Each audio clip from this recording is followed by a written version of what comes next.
Good evening, ladies and gentlemen. Welcome back to Citizens of the World.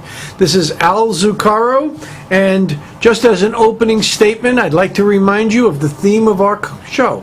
We are, all of us, the residents of a swiftly shrinking globe, where what was once local is fast becoming global, and our decisions and opinions resonate beyond borders. So I'd like for you to join me on a weekly basis from what I call the epicenter of the Western Hemisphere, and we will be talking about topics that range in the area of politics, immigration, culture, and what it means to be a citizen of the world. Tonight's show, we will delve into subjects that have to do with immigration and culture. I'd like to first make an editorial comment. I was perusing Enterprise Florida's website the other day. Enterprise Florida is the official business development agency for the state of Florida. They do some very fascinating things, and I recommend everyone to visit their website at any time you'd like, and that can be found at www.eflorida.com. But in perusing their upcoming events for the next 6 months to be held here in the state of Florida, I see that there's a Latin American conference in Miami. I see that there's a Global Access Forum in Miami. I see that there is an alleviation of poverty in Latin America in Miami. And on and on and on. What is the rest of the state doing? Why is the rest of the state not being focused by Enterprise Florida? And what are the economic development agencies around the state, even here in Palm Beach County, doing with regards to attracting international trade and commerce? Folks, if you accept the proposition that we here in South Florida and we throughout the state of Florida are the epicenter for the Western Hemisphere, then we, throughout this state, need to become more effective in what we do. I do have one kudo, and that is that the Port of Tampa seems to be moving in a very aggressive manner, and I give them credit and will report on their activities as the weeks go by. Now, with all of that said, I'll get off my high horse. The immigration and economic development area of our show. I'd like you to point you to a publication that I ran across this week that I found very interesting. The publication is called The Monitor. And if you give me a second, here it is. Their website address is www.themonitor.com. And they reported this week a story with regards to what we've talked about and will continue to talk about over the years, and that's using immigration laws as a economic development tool. And what they are talking about in their story today, which is headlined, their story that I'm reporting on today, which is headlined, Regional Centers Help Broker Deals, has to do with what I referenced last week, and it has to do with the EB-5 visas, where you can find the concept described at the USCIS homepage by just typing in their search engine, investor visas, or you can go to www.palmbeachinvestmentandfinance.com, where you will view the regional center structure here in Palm Beach County. Now, regional centers are a means for foreign nationals to invest specific amounts of money, create jobs for employable U.S. workers, and in exchange for the investment and the creation of jobs, be granted conditional permanent residency for the investor, the investor's spouse, and all unmarried children up to the age of 21. This is a visa that has been in place here in the United States since 1990, And since 1993, there has been an item that Congress created, and that item is called a regional center. A regional center is defined as a geographic region or a specific project that is approved by Homeland Security where funds from foreign investors can be invested. This strategy, this regional designation, was actually formed as a pilot project in 1993. It is now 2011, and it is still a pilot project.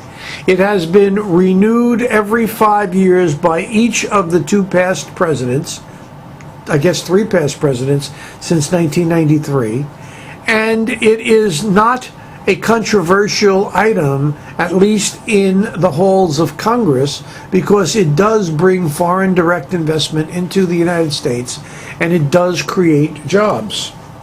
The Monitor reports this week that since its inception in the 1990s, it is estimated that $1.5 billion in capital have been invested in the United States from foreign nationals, and over 31,000 jobs have been created by this program alone.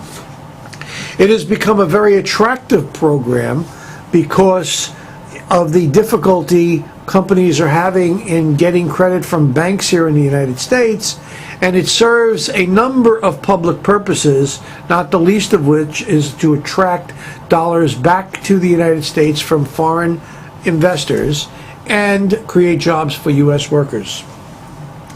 Now, why am I pointing out this particular article? Well, this article talks about the fact that there is now at least one senator, Senator Leahy from the state of Vermont, who is pushing legislation in the Senate that will permanently extend this program and codify it into law so that the regional centers that exist now and the regional centers that will be created in the future will give more surety to the investors that their monies can be invested, that they can choose this path, and they can acquire permanent residency in the United States. I am very excited about this permanent legislation. This pilot program always casts a shadow that leaves people to wonder. Currently, the program is scheduled to sunset and come to an end in September of the calendar year 2012. So I am encouraged. The immigration attorneys around the country are encouraged, and the investors are now encouraged that Senator Leahy's legislation will be received favorably, will not get bogged down in the rhetoric of what is comprehensive immigration reform and in the political maneuvering or brinksmanship by both parties when it comes to immigration law. It is true that this is an item inside of the immigration context, but it is also true that this is an economic development tool, and it is my encouragement that rational minds will prevail, and we will use this benefit, this economic development tool, to the best advantage of the United States in the creation of jobs throughout the country. I encourage all of you to go to the USCIS website and take a look at this particular item. On their search engine, you'll find out that there are approximately 120 regional centers already created in the United States, throughout the United States, and as I mentioned before, we have taken in excess of $1.5 billion and created over 31,000 jobs with regards to this particular element in immigration law, something that is very, very viable and should be used effectively.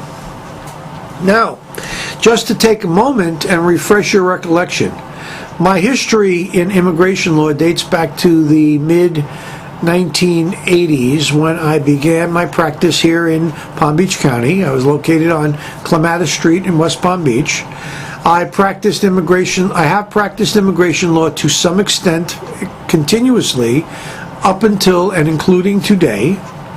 My website for my law practice is www.alzucaro.com. That's www.alzucaro.com. www.palmbeachcounty.com. There you will see the newsletter blog for citizens of the world. We encourage you to communicate to me through that blog, and I will answer whatever questions are raised as the shows continue to be developed over the next few weeks.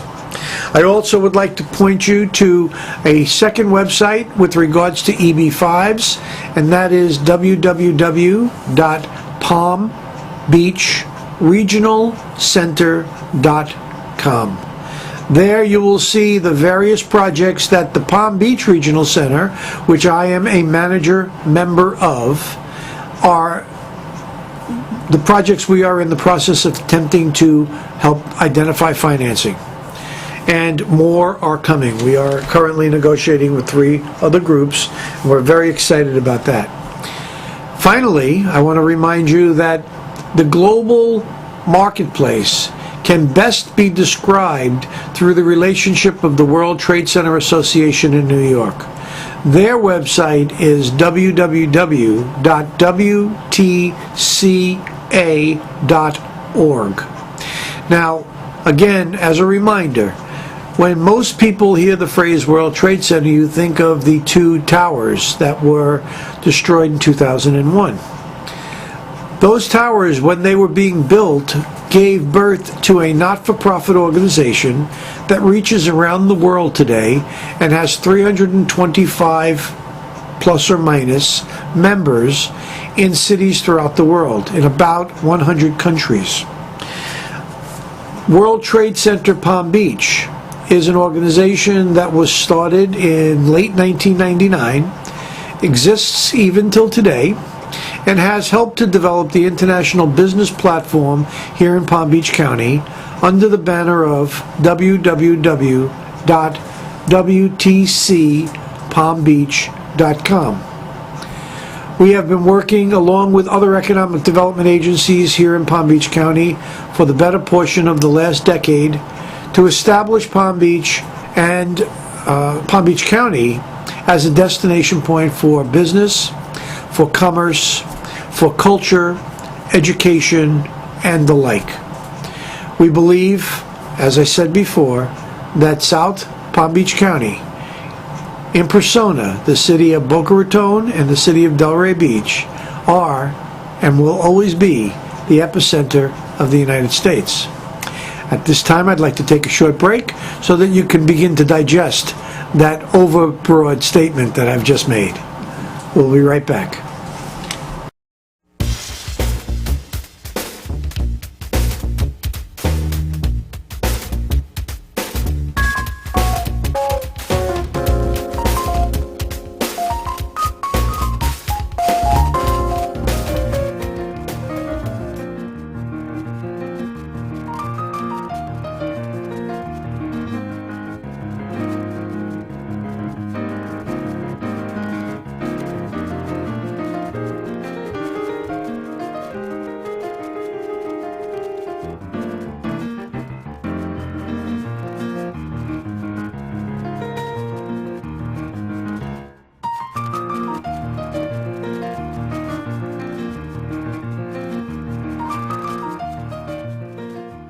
Welcome back, folks, to the next element of our show. Remember, there are generally going to be 3 elements. The first one is immigration as an economic development tool.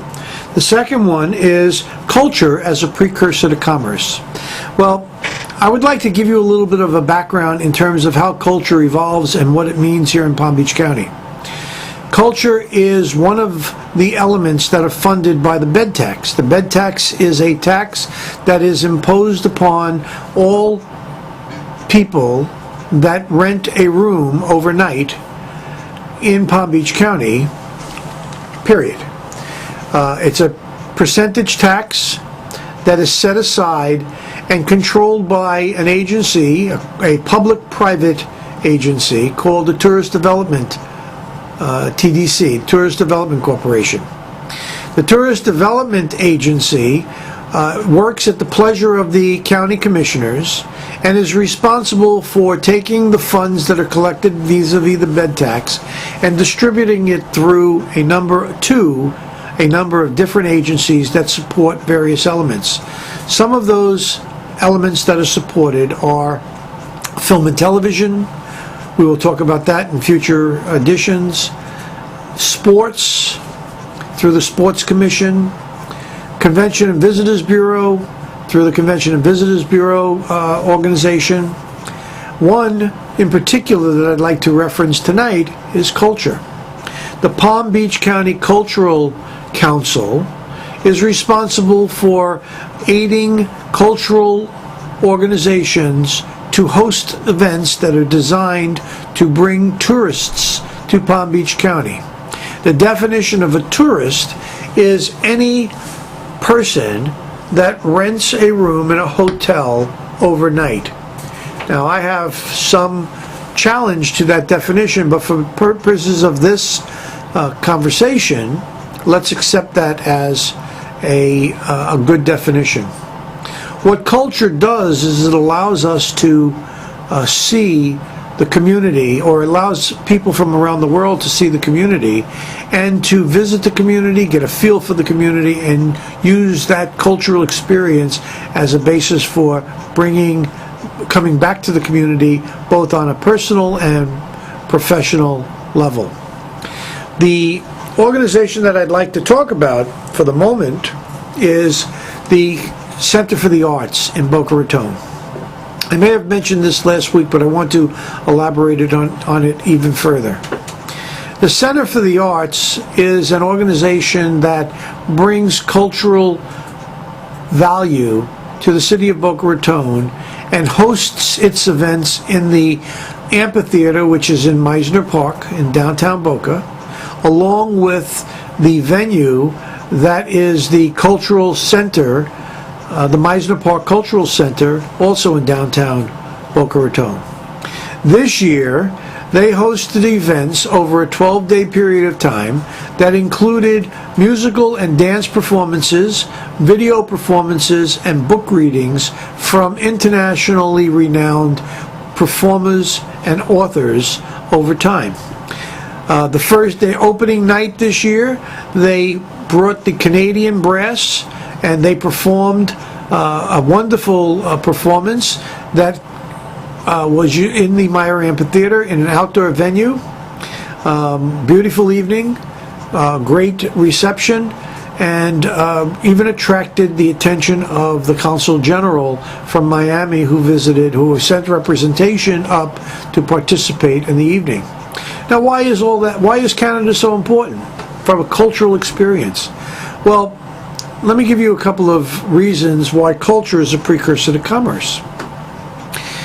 Within 30 miles or so of the amphitheater in downtown Boca Raton, in the month of March, is probably somewhere between 40 and 60,000 Canadian snowbirds.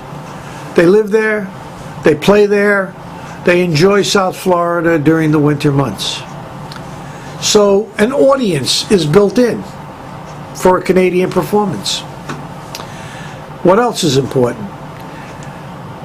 The consulate in Miami will tell us, or tells us, that in the state of Florida, there are approximately 300 companies, businesses, that are owned and or controlled by Canadian interests. So on the other side of the coin, you have potential sponsors and companies that would be very interested in identifying an opportunity to expand their brand, expand their market, and talk to their native Canadians who are here as snowbirds. Let me give you an example, two examples specifically. One of the largest expanding banks in the state of Florida is Toronto Dominion, TD Bank.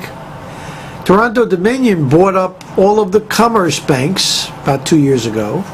They have a very aggressive program to expand their banking interests, and primarily they are a neighborhood type bank that provides services for people interested in mortgages and credit lines and credit cards, etc., etc. Well, I would venture to guess that Toronto Dominion would love to be able to communicate to 40 or 60,000 Canadians who are down here enjoying the winter in their second homes, who need mortgage products, credit lines, cash transfers from Canada, etc., etc. What a natural market. So the precursor of having culture that is defined by a particular venue or a particular country can be complemented by identifying the audiences that are already here and the potential sponsors, and have them expand their operations in South Florida. I said two. The second one is Royal Bank of Canada, another Canadian institution expanding dramatically in South Florida. This is a natural. The next year I'm going to try to convince the folks from the Center for the Arts to use Brazil as a market for the same rationale. There are tens of thousands of Brazilians in southeast Florida, west of I-95.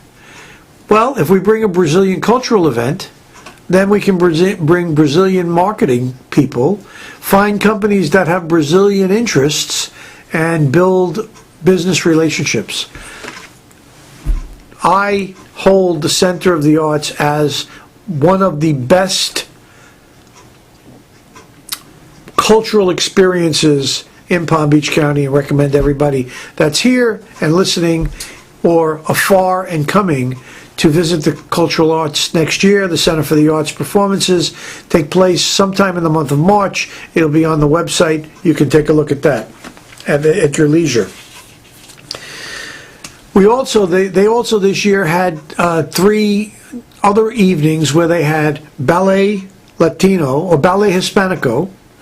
They had 3 performers, one from Cuba, one from Venezuela, and one from the Dominican Republic, that had a jam session on the piano that was absolutely incredible. I mean, people stayed there until well into the late hours of the night. And they had, one night they played The Wizard of Oz, and they had the Boca Sinfonia doing the musical score for The Wizard of Oz while the music was performing. All this under the stars. Spectacular, folks. Have to go see it. Okay, so back on my tourism, I want to refer you to the Palm Beach County website of greatest importance for you from a convention and visitors point of view. And that is the Convention and Visitors Center, and you can find them at palmbeachfl.com. Okay, there you will find a website that is many pages deep, and it will outline for you all of the items that you might find of interest in the community. And from there, you will also be able to track some of the activities in terms of tourism in Palm Beach County. For that, I want to refer to Commissioner Steve Abrams, who is the Boca Raton County Commissioner. He recently put out a note from the desk of a newsletter from the desk of Commissioner Stephen Abrams. He says in the first paragraph, with over 4 million visitors a year, Palm Beach County is considered a world-class destination spot for tourists. The economic impact is over $2.5 billion, and the leisure and hospitality industry is the 4th largest employer in the county, providing approximately 69,000 jobs countywide. In 2010, over 1,200 more jobs were added as a result of the industry growth. You'll find out also when you look at the website that Palm Beach County has now had 3 years in a row of growth in terms of room occupancy. We are really moving forward. So, with all of that said, we're coming to the end of the evening. I wanted to reference a couple of things. Number one, there was a question that was raised by a viewer who said that they wanted to know more information about international business and how to attract it. Well, I decided to give you a specific example. Recently, I had the opportunity to meet with and discuss business development with the Boca Raton Regional Hospital. Boca Raton Regional Hospital is located in Boca Raton, but their attitude, their marketing strategy is to expand to an international, to become an international destination for medical services. They are in the process now of expanding and looking for and developing the inroads so that they can do distance diagnosis, distance treatment, and work with doctors on the ground using technology as a means to do that. And then eventually, as the demand arises, they will be able to bring people here for medical treatment, for elective surgeries, things of that nature. That is a brilliant strategy for a regional hospital to grow its opportunities and to grow its market. I suggest to you that you take a look at, and I don't have the website in front of me, but I'm sure if you Google Boca Raton Regional Hospital, you will find that they are an outstanding hospital located in Boca Raton. They've been in existence now for about 40 or 50 years, and they offer services that are just outstanding. Actually, I do have there is www.brrh.com. That's www.brrh.com, Boca Raton Regional Hospital. And today I'm going to introduce a new thing, KOs and kudos, or kudos and KOs. I would like you to take a look at an article that was, the kudu of this week is Tom Watkins. Tom Watkins is a friend and an author. He lives in Michigan and he writes a lot from the point of view of Michigan. But he's written an article just recently in Dome Magazine. That's www.domemagazine.com. And he talks about needing a broader view of the world. He talks about the kaleidoscope of constant and unpredictable change taking place around the globe, and it would serve, in his case, the state of Michigan, my editorial privilege, the United States, well, to take a good, hard look. My suggestion is you go out and read the article. Tom would love for you to make a comment. I made a comment directly on the article. I actually talked about how I thought Tom was very pessimistic in his view. But you follow him yourself. So my kudo for the week goes to Tom Watkins and his article that's written in Dome Magazine on the challenges that that the state of Michigan and hence the United States faces with regards to China. And finally, the KO of the week. We are in calendar year 2011. The legislature will be responsible for redistricting for purposes of the upcoming elections in 2012. I challenge and I hope that our local legislators on a statewide basis and on a countywide basis avoid the political rhetoric and infighting with regards to setting up districts so that the people can vote and have a voice. This is not about preserving the seat for the incumbent. This is about good government. And in the past, there has been way, way too much bickering and jockeying for position on the part of legislators. Last year, with Amendments 5 and 6, we now have the courts overseeing the way this process is done. Let's not let the judges make the decisions on how people vote in the upcoming year. Let's do it by representative government and then allow the people to speak their mind. I thank you very much. I look forward to seeing you again, and I leave you with the standard oversight. We are, all of us, the residents of a swiftly shrinking globe, where what was once local is fast becoming global, and our decisions and opinions resonate well beyond the borders. Please join me again, and I look forward to seeing you in the future.